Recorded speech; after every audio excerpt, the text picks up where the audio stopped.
So last time I had defined for you the orthogonal groups. So that was over a field F. We had a subgroup On of F that was a subgroup of GLN of F, which we viewed as the automorphisms of the vector space F to the n. And this subgroup was the subgroup that had preserved an additional structure, the inner product VW, which was the summation of the coordinates of V, Vi times Wi, I equal 1 to n, because a vector is just in Fn, it's just its coordinate functions.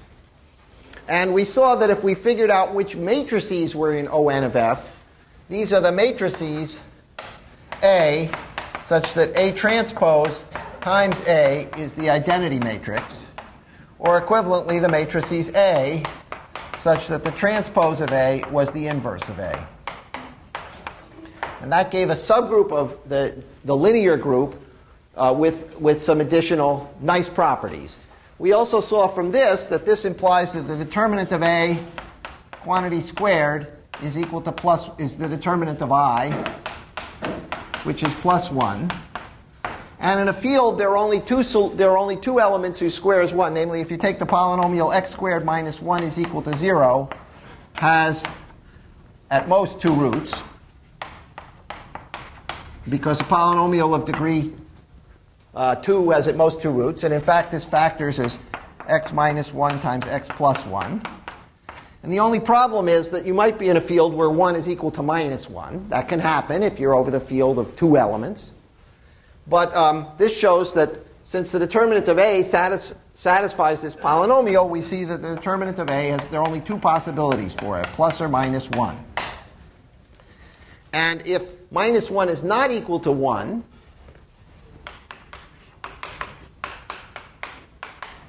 you get both different determinants, and that let us define a subgroup SO n of F as the normal subgroup of On of F, which had index 2, which is the matrices A such that A transposes A inverse, and the determinant of A is equal to plus 1.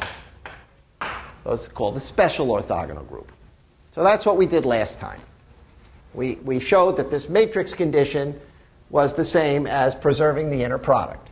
And then at the end, I said we're going to specialize this discussion for a while, because it turns out to have beautiful geometric content, to the case where F is equal to the reals. Well, of course, in the real numbers, minus 1 is not equal to plus 1, so we do get a subgroup of index 2. And we notice that if A preserves the inner product, VW, it also preserves the norm, the Euclidean norm. And the Euclidean norm of a vector V is defined as the square root, the positive square root of VV, because this is the square root of the sum of the VI squared, which is the Euclidean distance from the origin. And this is always greater than or equal to 0, whereas in a general field, there's no notion of positivity for this. So this could be 0 for a non-zero vector. You could have the inner product of V with V be 0 for a non-zero vector. Just the sum of the squares of the coordinates could be 0. But in the real numbers, that can't happen. So you get a notion of a norm. And it also preserves the Euclidean angle, which I said is defined by the Cauchy-Schwarz inequality. That's not so important for us, but I'll just write it down. The cosine, the angle between 2 vectors is defined by this rule. You take their inner product and you divide it by the product of their norms. And that's a number between minus 1 and 1, and that defines a unique angle, and that's the Euclidean angle between the 2 vectors. So now I'm going to show you what these transformations look like in 2 and 3 dimensions today.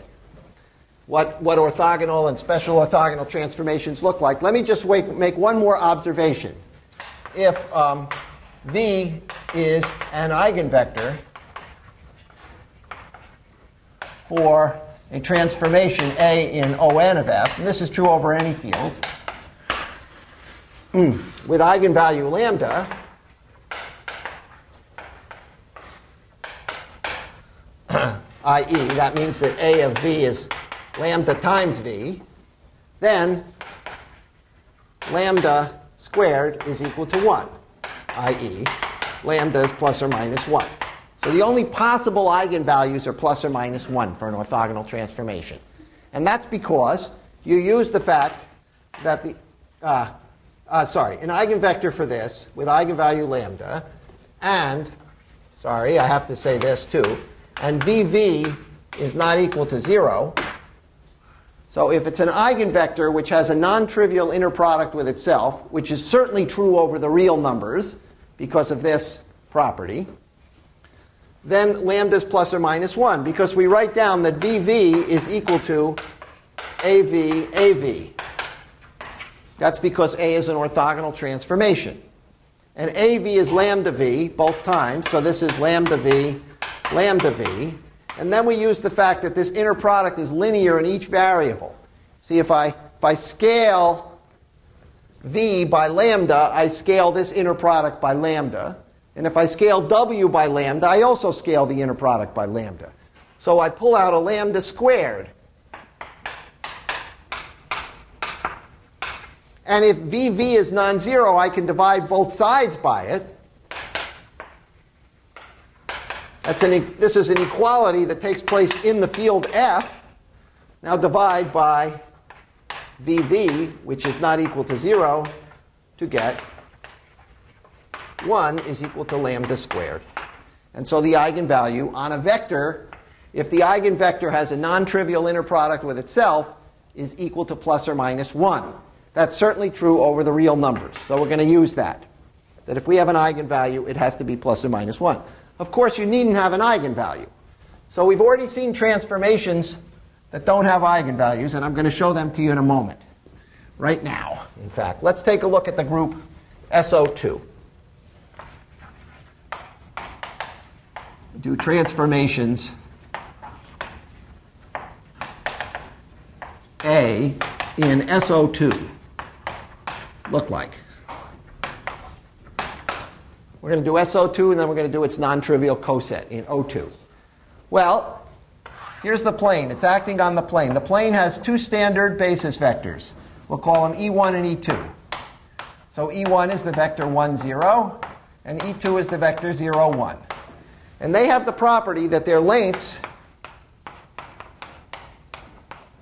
are 1 under this inner product, and that the angle between them is 0, namely they're orthogonal to each other. By the way, we see that theta is equal to pi over 2, so 90 degrees, so the vectors are orthogonal if and only if VW is equal to 0, if and only if V is orthogonal to W. So orthogonality just means that the inner product is 0, and if you take the inner product of these vectors, you get 1, 0 plus 1, 0, so you get 0. So they're orthogonal vectors of length 1. So where does A of E1? Well, A of E1 has to lie on this circle somewhere, right? Because it has to be a vector of length 1. So wherever it lies in the plane, it's on that circle. So, yeah, Atticus. Why does A of E1 have Because A is an orthogonal transformation. Orthogonal transformations preserve the inner product, so they preserve the norm of the vector, which is the inner product of a vector with itself. These vectors both have norm 1. So we know that A of E1 has to be 1, A of E2 has to be 1, and A of E1 has to be orthogonal to A of E2. Right? If we're preserving lengths and angles. So A of E1 is somewhere here. Let's put it right there. Some vector on the circle. Now we can describe a vector on the circle by the angle it subtends from E1. This would be the vector which would be cosine theta, sine of theta. Right? Once I know the angle between 0 and 2 pi, I can describe the coordinates of this. Right? By x and y coordinate. Now where is A of E2? Well, we don't know yet. But A of E2 has to be orthogonal to A of E1. And there's a unique line that runs orthogonal to this vector. Right? And A of E2 has to also have length 1. So there are only two possibilities for it. It could be this vector, or it could be that vector. Okay, now this vector happens to be the vector in coordinates when you work it out. You see, what I've done is it's the cosine of theta plus 90 degrees, sine of theta plus 90 degrees. So the coordinates would be cosine of theta plus 90, sine of theta plus 90. Of course, that's what I'm doing. I'm adding 90 degrees to theta. And when you work that out, that's minus the sine of theta, cosine of theta. Whereas this vector is minus that. Correct? So this vector would be sine of theta minus the cosine of theta.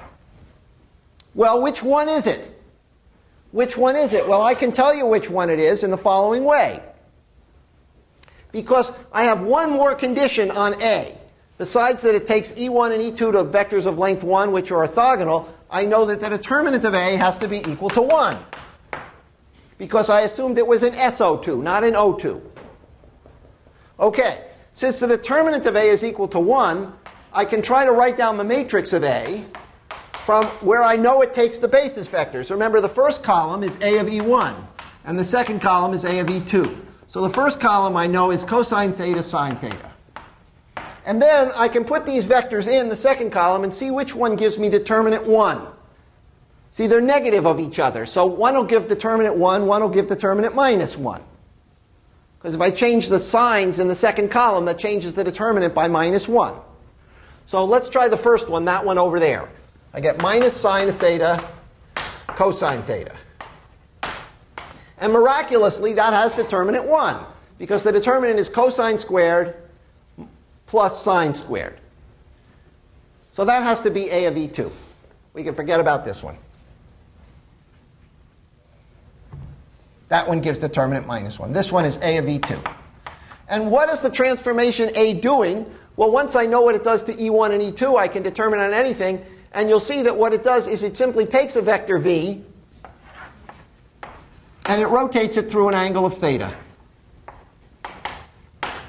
Once you know A of E1 and A of E2, you can figure this out. So this is nothing but the rotation through an angle theta. Could write it that way.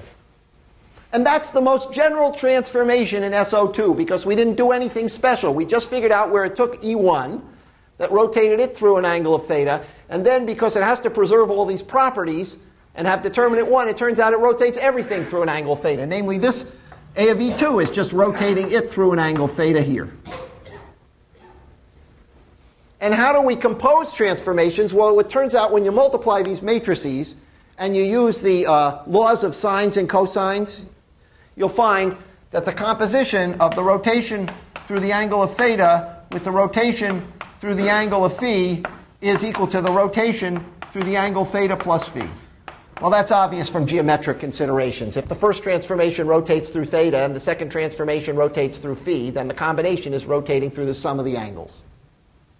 So in particular, we have an isomorphism here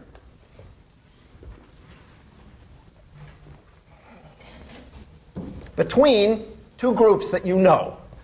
So we get an isomorphism of groups. It turns out abelian groups between SO2, I'm going to call it F, and the set of Z in the complex numbers such that the absolute value of Z is equal to 1 under multiplication of complex numbers that takes a transformation here, A, which is the rotation through the angle theta, and it takes it to the corresponding complex number on the unit circle, Z is equal to e to the I theta.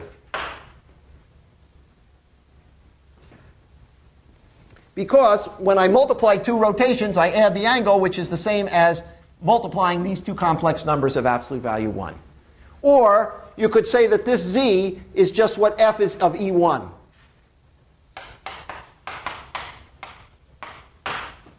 So that the entire transformation is determined by what it does to the first basis vector. Now, that's the rotations. That's the rotations.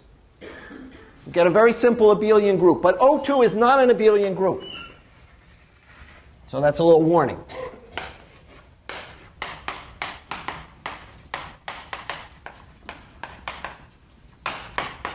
Not abelian. But what's very cool is that anything in the non-trivial coset of SO2 is a very simple transformation. So now, what are the transformations A in O2 minus SO2? There's another, this group has two cosets, right? Here's O2. Here's the subgroup SO2. We now know that they're all rotations by an angle theta. What's in the non-trivial coset? What are the things that have determinant -1? All the transformations where you take A2 the opposite way.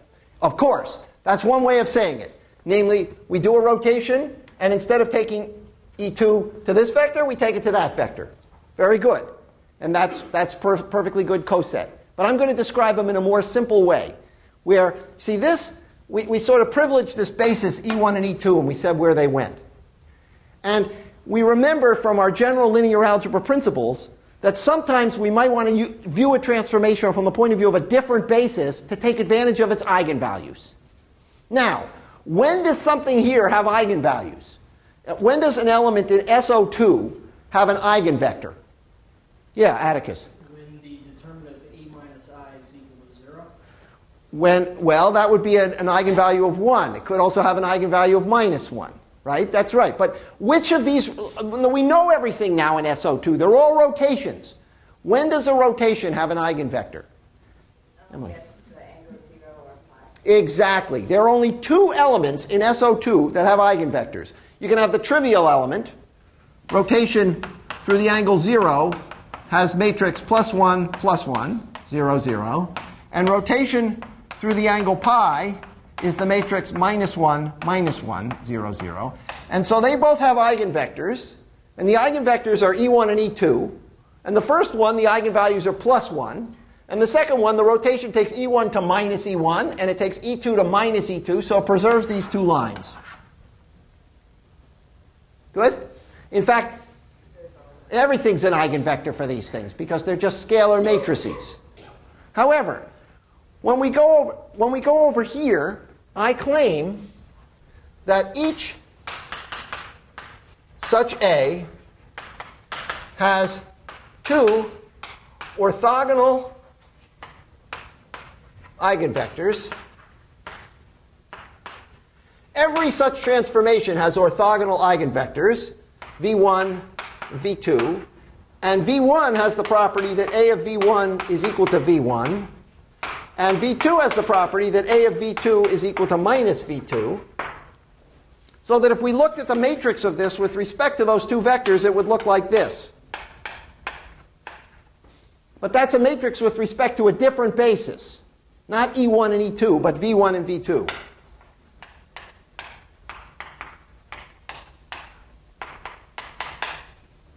So I have to prove that to you. That even though rotations may not have any eigenvectors, the only possibility for rotation is either everything is an eigenvector or nothing is an eigenvector. The things that are in this non-trivial coset are going to have distinguished lines that are eigenvectors, one which is a +1, one which is a -1. Okay, let's prove it. Consider the characteristic polynomial. That's what we always do when we look for eigenvalues and eigenvectors. Look at the characteristic polynomial. Proof. The characteristic polynomial of A looks like x squared minus the trace of ax, and then it's plus the determinant of A, which is -1. We don't know what the trace is, but we know what the determinant is. That's what it means to be in this non-trivial coset. It means the determinant of A is -1. Now, this is a quadratic polynomial. Its roots over the real numbers tell us what the eigenvalues are, right? It may not have any roots over the real numbers, like in these cases, right? However, in this case, I claim it has both roots in the real numbers.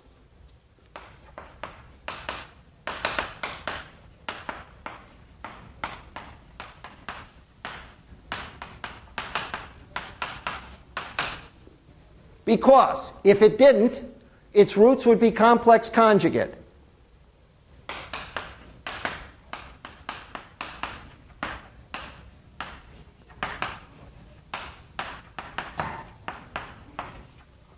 Conjugate in the complex numbers. Because if you have a polynomial with real coefficients, either it has two roots that are real or its roots are complex conjugate. Otherwise, the sum of the roots can't be a real number and the product of the roots can't be a real number. I mean, use the quadratic formula. Okay?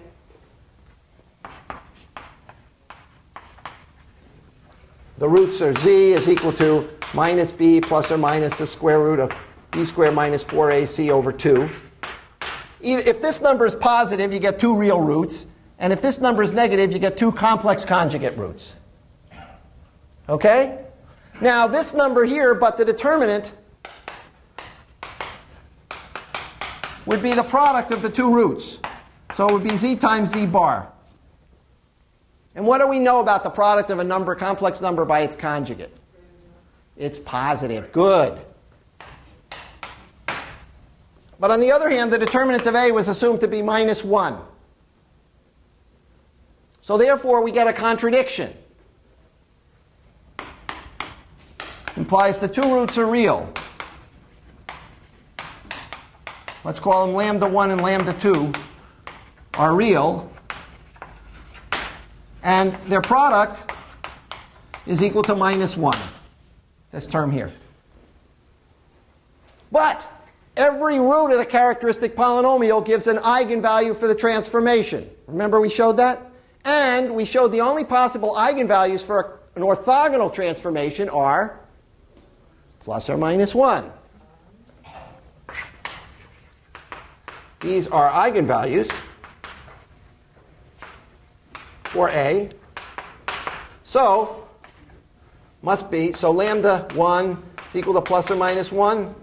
And lambda 2 is equal to plus or minus 1. On the other hand, their product is minus 1. So one of the roots must be plus 1, and the other root must be minus 1. So far, so good?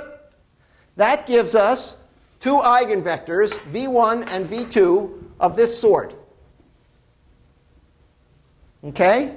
And all you have to check, and I'm going to leave this to you because it's an amusing check, is that they're orthogonal to each other. That's the one thing we haven't checked, that the two eigenvectors, if they're not orthogonal to each other, it's not an orthogonal transformation. Okay? So what does a transformation look like? Well, it looks completely different than this, or even this idea of rotating and then taking the second vector down to here. What it looks like is this. You find the eigenvector with eigenvalue plus 1.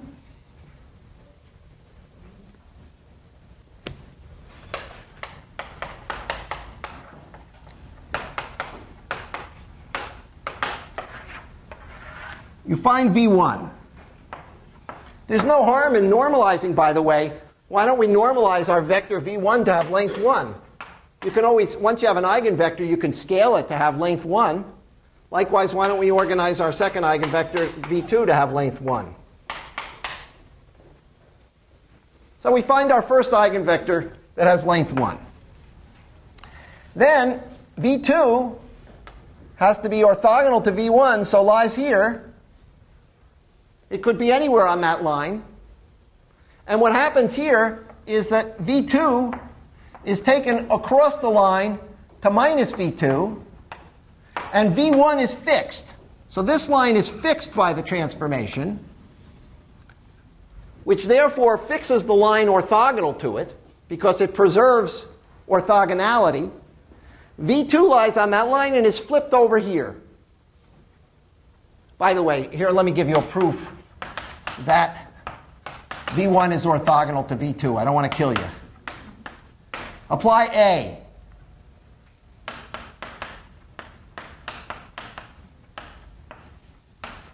This number has to equal this number. But this number is v1 minus v2 by the fact that they're eigenvectors.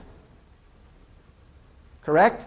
And by the linearity in the second variable, this is minus v1, v2. So this is some real number which is minus itself. Therefore, it's 0. Therefore, the vectors have to be orthogonal.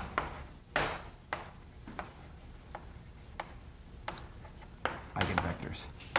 So we have this vector v1. v2 has to lie on the line orthogonal to v1 and is flipped by the transformation like that. Once I know what happens to v1 and v2, I know what happens to anything. And what this transformation does is it simply reflects in the line orthogonal to the line v1.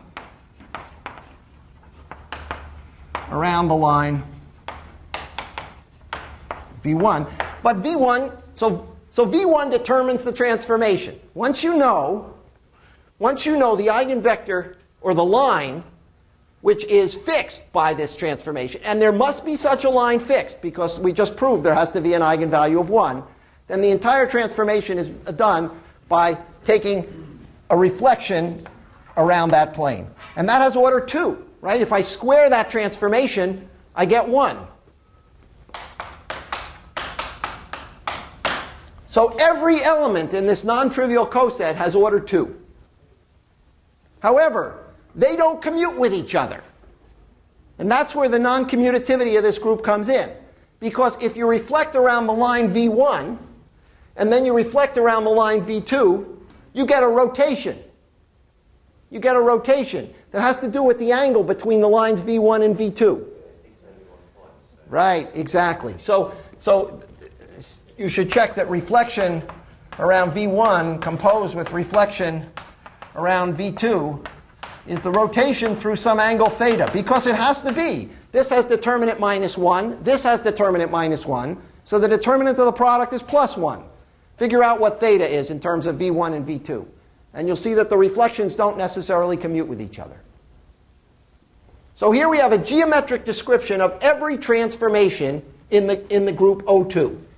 In this subgroup, it's rotation around the origin of some angle. And in this non-trivial coset, the elements have order 2. They're reflections around some line. And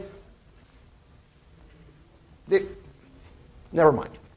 So we're going to do this for more complicated orthogonal groups, but you should at least see this in dimension 2. Let me push this argument a little harder in dimension 3. So in dimension 2, we saw that everything in the non-trivial coset had an eigenvalue of +1. So here's a great theorem that was first discovered by Euler, the leading mathematician of the 18th century.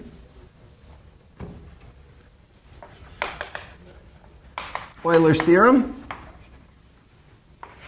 Any A in SO3 has an eigenvalue of +1. So there is a V in R3 such that AV is equal to V. Yeah? Let me state this without matrices.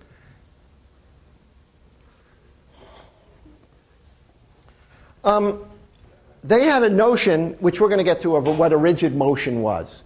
Something preserving distance and things of that nature. And so without matrices, what he said was, if you had a motion of R3, some transformation that took R3 to itself, there you didn't need what groups were or anything like that. And it preserved the origin, and it preserved the sphere. It preserved distance from the origin. Then it had to have what's called an axis. It had to have a fixed vector. We're going to see what I mean by an axis. So any motion preserving the sphere S2 in R3 has an axis. That's how it's stated by Euler. You're going to see what an axis looks like. An axis of rotation. An axis of rotation. Proof. Again, if we want to prove an eigenvalue, what do we look for? What do we look at? We want to look at the characteristic polynomial and see where its roots are. Now the characteristic polynomial has degree 3.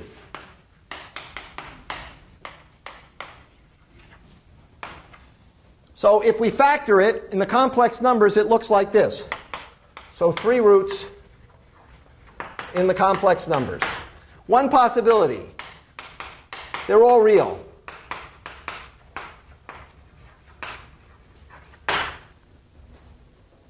A second possibility.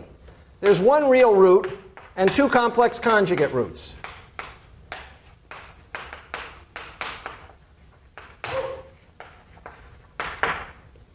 Any other possibilities?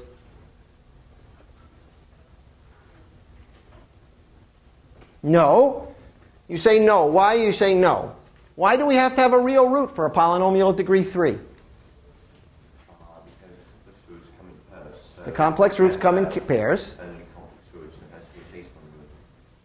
Good. So it's because it's of odd degree.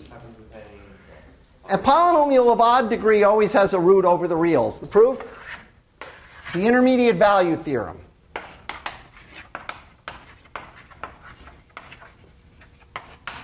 If it has odd degree over the reals and you look at it for a very negative value, the value of f is down here. It's negative because it starts off with x to the odd plus higher terms. And this starts to dominate. And so if you take a negative number to an odd power, you get a very negative number. So for very negative x, it's down here. For very positive x, it's up here. So the intermediate value theorem says sooner or later it has to cross the x-axis. That's it. That's the proof. It's by calculus.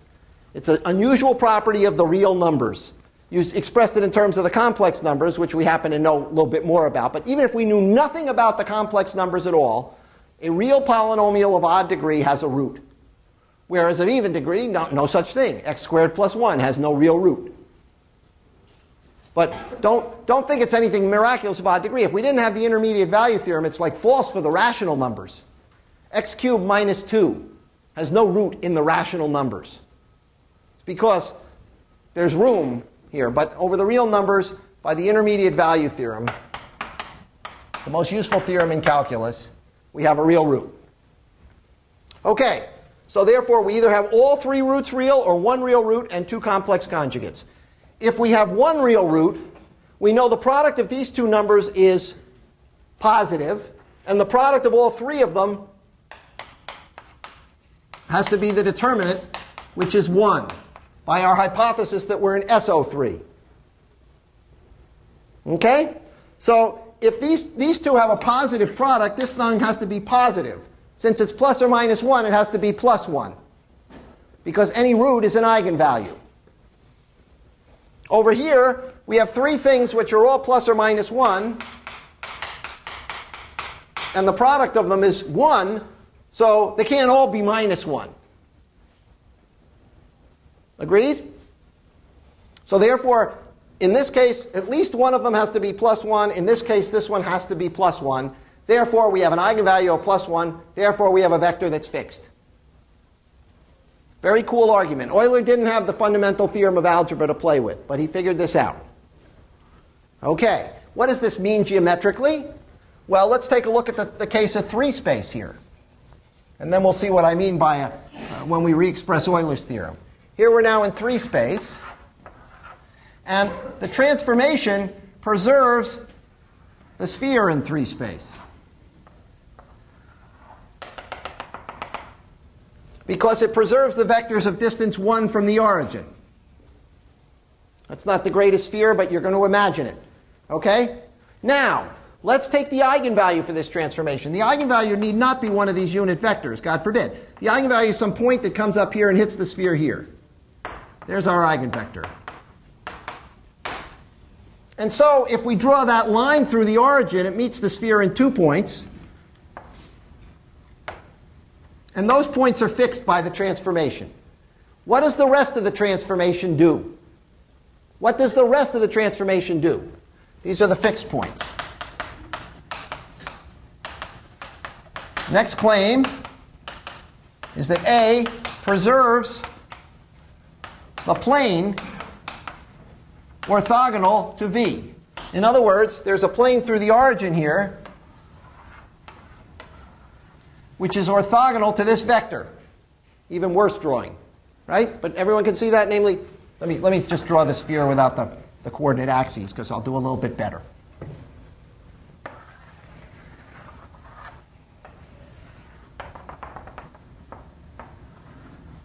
Here's the vector v.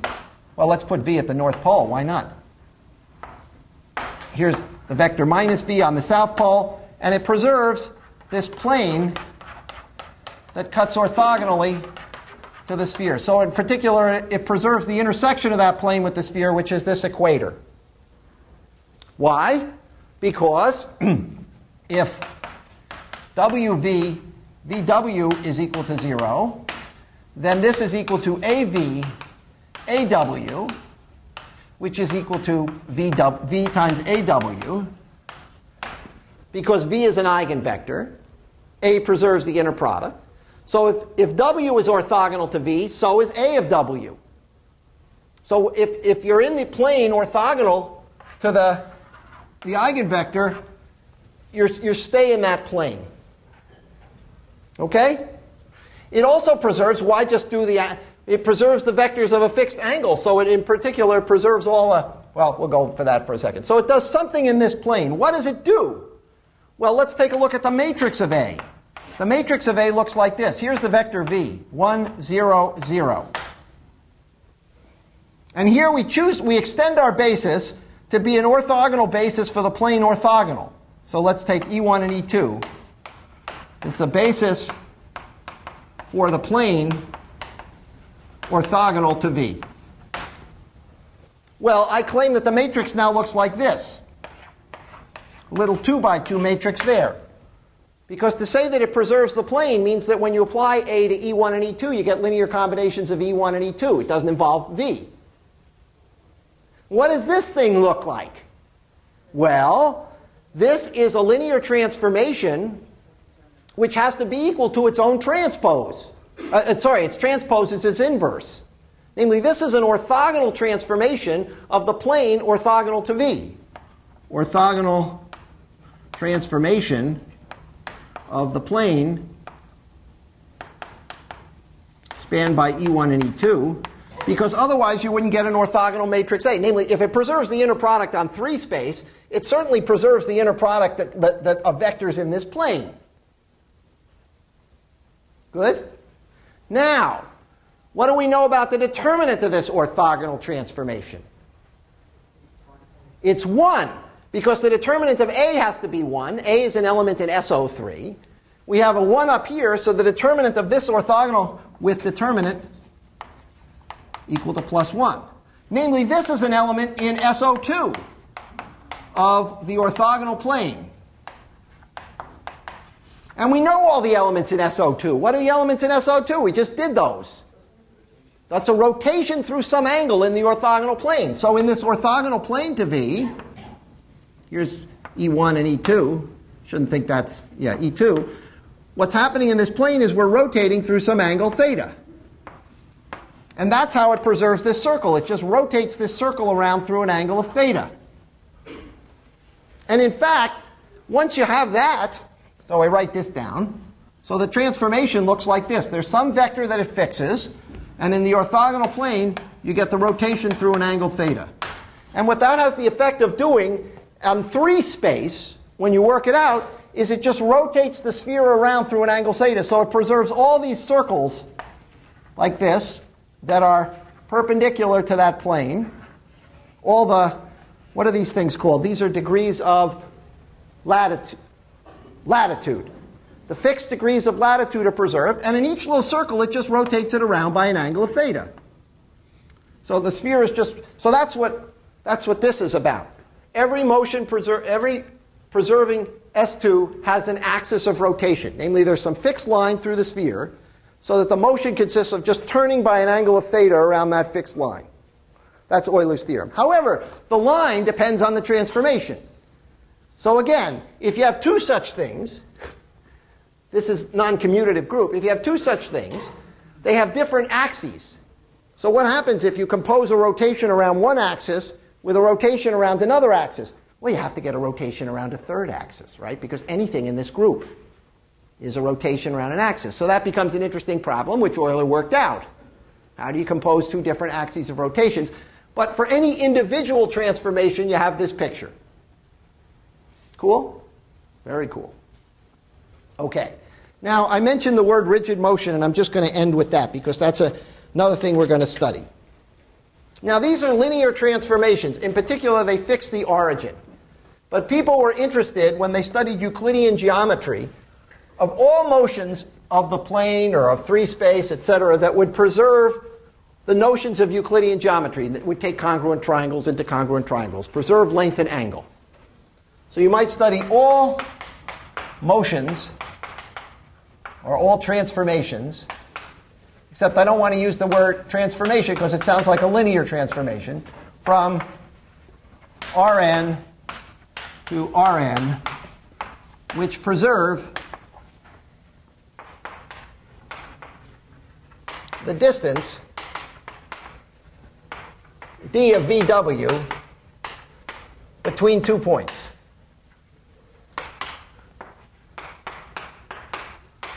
So d of VW is by definition the norm of v minus w. You take the difference vector and you take its distance from the origin, right? Here we are. Here's v. Here's w. If you want to calculate the distance here, you take the difference vector, which is this vector. I don't know what that is, w minus v, and you take its length. That would be the distance between that point and that point. And that's called the group of rigid motions.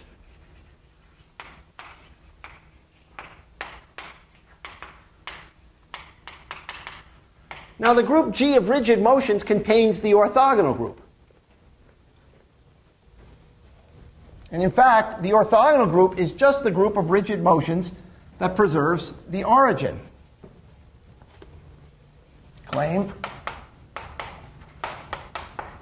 if M is a rigid motion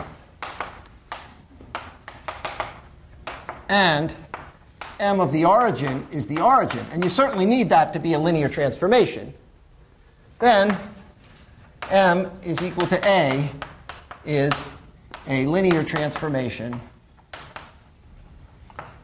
in OM.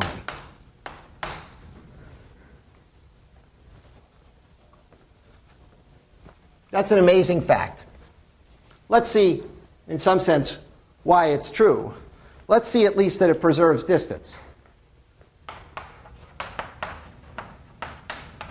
A of v, without knowing it's linear, we can at least show that A of v, A of w is the inner product of v with w. Well, let's expand this thing out. V minus w, let's square it.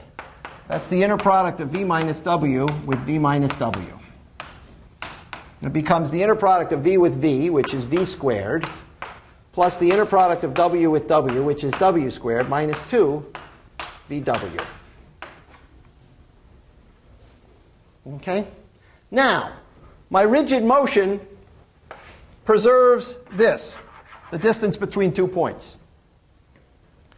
If it also preserves the origin, it preserves the distance between a point and the origin, which is this, or this. So if my transformation preserves the distance between 2 points, and it also preserves the origin, it preserves this quantity, and this quantity, so it has to preserve that quantity. And that shows that it preserves the inner product. Doesn't yet show it's linear, but it shows that it preserves the inner product. Hold off on the linearity for the moment. Hold off on the linearity for the moment. Professor Gross, before you erase that, Yes? what you've written on the right side there seems to indicate that any motion preserving the unit sphere is an S of 3 on the right board. Is that true? Here? Yeah. Over here? No, where you wrote Euler's statement. Oh, no. Any motion preserving S2 with determinant 1. Sorry. Otherwise, sorry, Euler also knew the determinant. I'm sorry, because there are also orthogonal transformations that preserve. An example of an orthogonal transformation, a 3-space, that preserves S2, but does not have an axis of rotation, is the transformation this, -1, -1, -1. That has the effect of taking every point to its antipodal point on the sphere. That's a perfectly good transformation of R3 that preserves the 2-sphere, but has no axis. It's only the things of determinant 1. I'm sorry. I should have put that in, because that's a critical condition in our proof. If it has determinant minus 1, it's not a rigid motion. Yeah. It's an orthogonal transformation. It just has determinant -1. This only applies to the subgroup SO3. Remember, in two-dimensional space, first we classified what was in SO2. Then we classified what was in the non-trivial coset. Correct? So here, we're only classifying what's in the subgroup. We're not saying about what happens when you have determinant -1. Okay? Yeah? So did I say that direction was preserved? Or how did you... It was called orientation preserving motion. So this determinant 1 was called orientation preserving. There's a notion of orientation where you had a right-hand rule and a left-hand rule. Those of you who've done chemistry. So it was any motion of three space, preserving the origin, preserving orientation, had an axis. In any case, here at least I show you that if you have a rigid motion that preserves the origin, it preserves the inner product. So it's reasonable to think it's in ON. I still have to show you it's linear. Okay? And in particular, anything in ON is in this group of rigid motions. Is a subgroup of the group G preserving the origin. So I'm going to give you some other things that are in G. Another subgroup of G.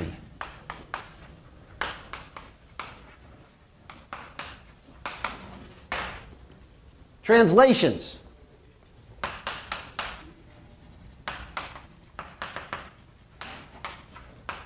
A fixed vector B. In other words, let's call that T of B of a vector V is equal to V plus V. You add B to any vector. Now that clearly preserves the distance between 2 points, because the distance between T of B, V, the distance between TB of V and TB of W is the norm of the difference vectors, which is the norm of V plus B minus W plus B. The vector B cancels out of this, so it's just the norm of V minus W, which is just our distance between V and W. So if you just shift the plane along by a vector, you're not changing any distances. Now that clearly doesn't preserve the origin. And that group is isomorphic to the group Rn under addition. Because if you compose the transformation of B with the translation by the vector B prime, you get translation by the vector B plus B prime. So here we have a nice abelian subgroup that just translates things along. Here we have a group that's quite complicated that preserves the origin and moves things around but preserves distance. And I claim that that's it. That's it. That once you show, and we haven't yet shown, that ON is a subgroup of G preserving the origin, because we haven't yet shown that if you preserve the origin and you preserve length, you get linear. But if you believe that, then I claim that G is the product of those two groups, ON times Rn. Every element in G is uniquely an orthogonal transformation composed with a translation, and that this subgroup is actually a normal subgroup. So that any rigid motion of a vector has the form AV plus B, where A is an orthogonal transformation and B is a translation. So that by studying orthogonal transformations, we almost get the entire group of transformations that preserve distance. And that's what you want to study when you want to study Euclidean geometry, the group of transformations that preserve distance. So let's prove this, and then I'll come back next time with the proof of linearity. Okay? Here's the proof. Let's think. We have an arbitrary motion. It takes the origin somewhere. Okay? If I only could take the origin to itself, I could apply this. How do I get to a transformation that takes the origin to itself? Very good. It takes, my arbitrary transformation has the property that m of 0 is some vector v in Rn. Say, all right, consider the transformation T of minus B composed with M. That takes the origin to itself. because this takes the origin to b, and then I translate by minus b, and I get back to 0. So t of minus b composed with m is an orthogonal transformation. So m is the product of t of b with a. So it's every element in the thing is of the form an element in the orthogonal group and an element which is a translation. Okay? So you get the group by putting together these two subgroups. This turns out to be normal. This turns out to be isomorphic to the quotient group. Now, where are we going? Because this is a reasonable question. We've just built up an interesting geometric group, the group of motions. We're not quite done with it, but we're almost there. Now, what we're going to study is the various nice forms for elements in this more complicated group. I've given you nice forms for elements in SO2 and SO3, where you have an axis or you have a line around which you reflect. These are slightly more complicated things, so we're going to have several different canonical forms for elements in this group to analyze the symmetries of space that are preserved by them. And then, and this is totally cool, we're going to analyze finite subgroups and discrete subgroups of these groups that give beautiful tessellations of space, dividing up space into various pieces. And as I said, there's a current model of the universe that's going on, not with a finite subgroup of this group. Well, close. It's a finite subgroup G in SO4. In fact, the alternating group on 5 letters. This little picture is now being used to model the universe. So I'll discuss that a little with you when we get there. That's where we're heading in the next couple of lectures.